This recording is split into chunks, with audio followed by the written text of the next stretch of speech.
Aqui é Galega Boiador, estou diretamente em Ferreiro, na zona da mata, minha cidade.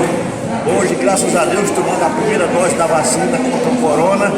E espero que todos aqui sejam solicitados e felizes que essa dose dessa vacina há de curar todos nós brasileiros.